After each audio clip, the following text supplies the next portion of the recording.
In this video, we're going to look at factoring trinomial with a leading coefficient that is not a 1 using algebra tiles. So I'm going to build my trinomial. I've got positive 2x squared, I've got negative 7x, and I've got negative 4.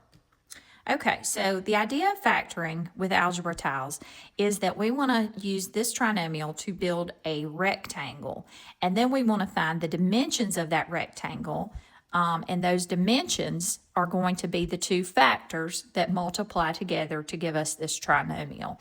But first we have to make the rectangle. So I'm going to start with my squared terms. My squared terms are always going to go here in the top left corner, and they have to form a rectangle. So this is where factors of 2 come in.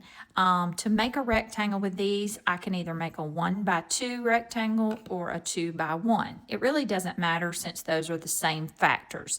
I'm just going to do a 2 by 1 because it fits better on my paper. Then I'm going to go to my units, which I have negative 4. These are always going to go in the bottom right corner. And again, I'm thinking of factors of 4 because I need to make these form a rectangle or a square.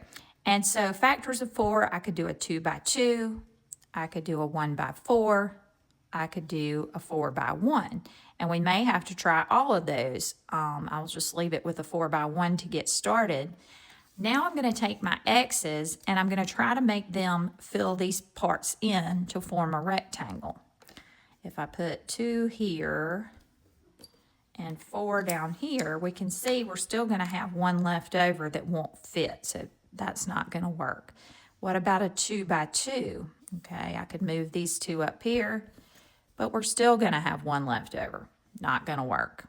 Okay, what about a 1 by 4? Okay, in this case, we're not going to have enough.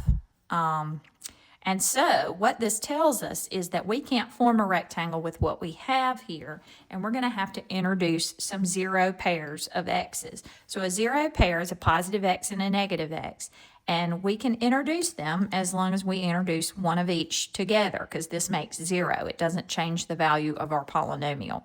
Now, if I'm going to bring some positive x's into the mix, then I'm going to have to keep my negative x's and my positive x's separate.